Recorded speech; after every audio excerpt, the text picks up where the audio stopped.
Hello, Backpacker Luke here, just coming to you with another video. Today we're going to be talking about water filtration, and it's a question that I hear all the time about how do you deal with water and how do you manage water out on the trail. So I'm just going to figure I'd make this quick video for you to kind of explain the different ways to filter water and how I manage it.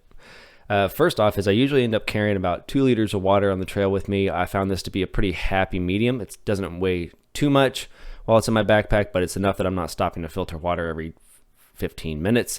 And also it's enough to just kind of keep me, in case something weird happens I'm not expecting, that I have 2 liters of water. That's a pretty decent amount of water to just kind of keep with you.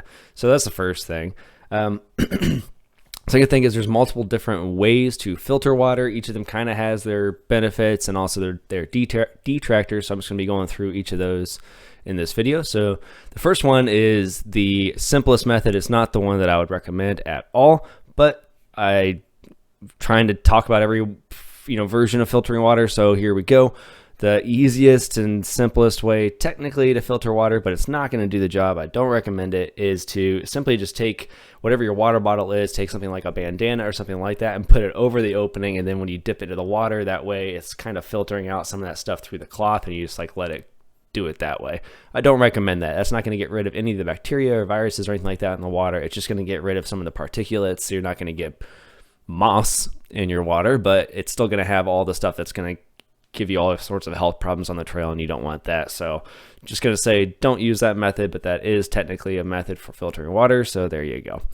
The second method is the first one that I could recommend to you, and it's one that's been used for years and years. It was also first used when backpacking kind of had its heyday in the 60s and 70s, and it's also used in the military, are iodine tablets or chlorine tablets. These are like these little, they kind of look like pills, just like little tablets that you drop into your water. You wait about 30 minutes, and it actually purifies the water while it's in there.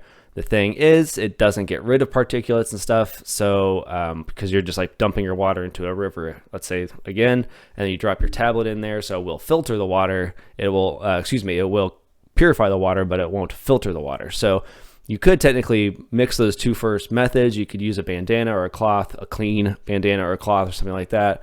Dip that into the water so it filters out all the particulates, and then use the tablet in the water after that. Wait 30 minutes, and then you kind of have a method of cleaning your water that's a little bit more manual and kind of more rugged, but it technically would work pretty well. It's still not my favorite method. For one thing, the chlorine and iodine sort of make the water have a funny flavor to it. It's very clean, and it's definitely safe for you, but it has a little bit of a funny flavor to it sometimes. So not my favorite method, but it is another one that you could use. The third one is a gravity filter. So this one is fairly simple. All you do is you fill up a dirty bag with water, you hang it in a tree or up high somewhere where gravity can kind of do its job. And at the bottom of that bag is a filter. And then underneath that filter is a clean water bag. So only put clean water in there, and the water will naturally filter with gravity through that filter, from the dirty bag through the filter and then into the clean bag, and you can have it there. It's kind of a slow method because gravity is the only thing that's working on it. It takes a while to filter all this water through, and it's not very fast. So it's still not one of my favorite methods, but it works definitely. It's not a bad option if you're camping. If you're backpacking, I don't like it as much, and maybe unless you're making camp, but if you're already going to bring a filter because you're backpacking, why bring that one, in my opinion? In my opinion. The next method would be the squeeze filter method. This is a method that I have used on the trail and that I still sometimes use on the trail. It's much like a gravity filter. You have a dirty bag and a clean bag and then the filter in between, but instead of just letting gravity do its work, you actually put the dirty water in a sort of a squeeze bag method, and you can actually squeegee that water and use pressure to get the water to press through the filter faster, and you just filter water faster that way. So I have used that method quite a bit on the trail.